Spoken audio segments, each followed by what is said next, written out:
British साम्राज्यवादी नीतियों के अंतर्गत हम लोग पिछली प्रस्तुति में वेलेजली की सहायक संधि प्रणाली समझे थे। इस अध्याय की प्रस्तुत यह अंतिम भाग में डलहौजी की नीतियों पर महत्वपूर्ण बिंदुएं देखेंगे। डलहौजी के नीतियां 3 चरणों में समझेंगे।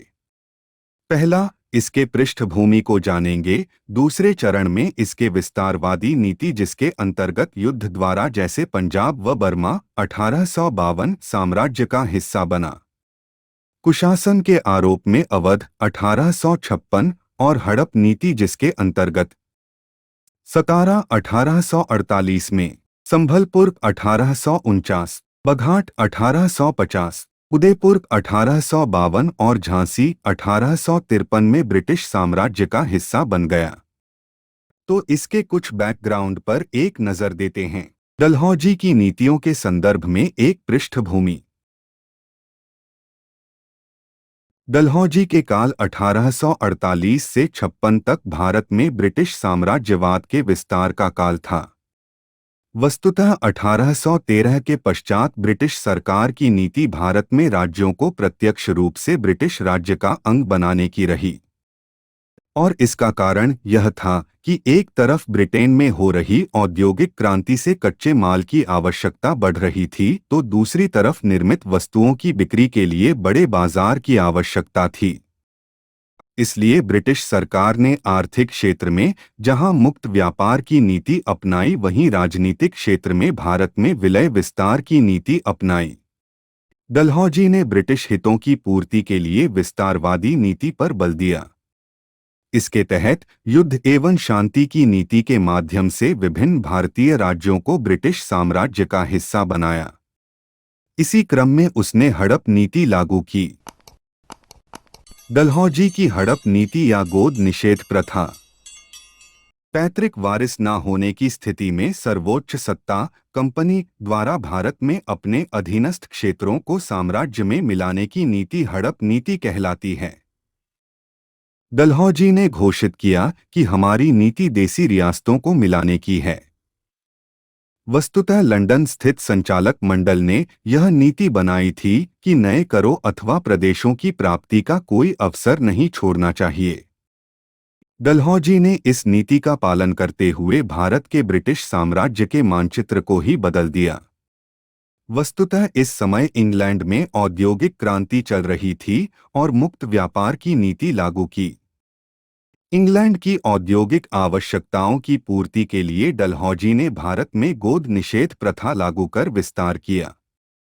कंपनी ने दावा किया कि जिस तरह मुगल सम्राट सर्वोच्च अधिकार रखता था, उसी तरह कंपनी भी रखती है। इस आधार पर कंपनी ने राज्यों को मिलाने की नीति अपनाई। भारत में राज्यों के उत्तराधिकार के लिए प्रचलित गोद लेने की प्रथा के संदर्भ में कहा गया कि इसे स्वीकार अथवा अस्वीकार करना कंपनी के विवेक पर निर्भर है। इसी क्रम में डलहौजी ने अपनी इच्छा अनुसार भारतीय राज्यों को विभिन्न श्रेणियों में बांटते हुए उन्हें गोद लेने के अधिकार से वंचित कर राज्यों को हड़प लिया। डलहौजी के नीतियों का परिणाम। डलहौजी की विस्तारवादी हड़प नीति का परिणाम यह हुआ कि भारत के विशाल क्षेत्र पर अंग्रेजों का प्रत्यक्ष नियंत्रण स्थापित हुआ। फलतः कच्चे माल की प्राप्ति एवं निर्मित वस्तुओं की बिक्री में सुगमता हुई। इस तरह डलहौजी ने विधि सम्मत तरीके से राज्यों को मिलाने की नीति पर कार्य किया और भारत के ब्रिटिश मानचित्र में इस गति से परिवर्तन लाया जो किसी सैन्य अभियान से संभव नहीं था। डलहौजी की विलय विस्तार की नीति ने भारतीय राज्यों को असंतुष्ट भी किया। अपने अधिकारों से वंचित किए जाने पर शासकों ने विद्रोह भी किया। 1857 के विद्रोह के संदर्भ में इसे समझा जा सकता है और इस विद्रोह के उपरांत भारत में कंपनी शासन की समाप्ति हुई। डलहौजी के सुधार कार्य। डलहौजी ने ब्रिटिश साम्राज्य के हितों को पूरा करने के क्रम में भारत में अनेक सुधार किए। उसने आधुनिक शिक्षा पर बल दिया।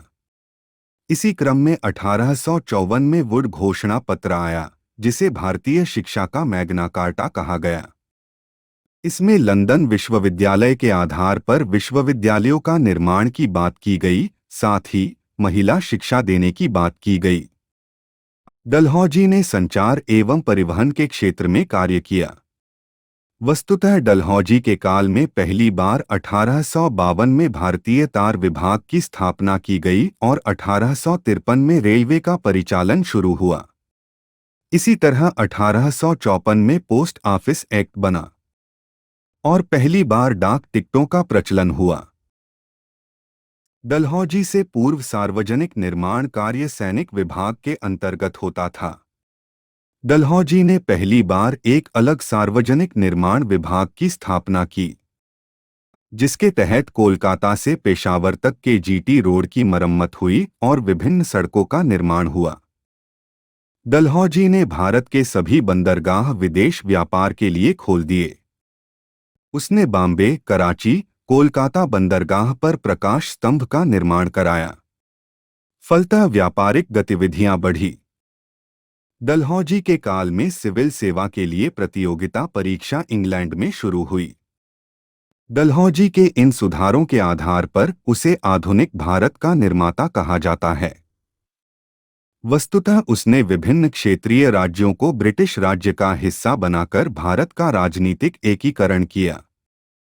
साथ ही शिक्षा, संचार, डॉक तार व्यवस्था आदि के निर्माण कर आधुनिकता के नींव डाली।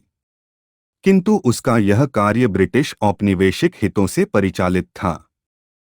अतः ब्रिटिश साम्राज्यवादी नीतियां मूलतः ब्रिटिश सर्वोच्चता की अवधारणा से प्रेरित थी, जिसका अंतिम उद्देश्य ब्रिटिश आर्थिक और राजनीतिक हितों का संवर्धन था।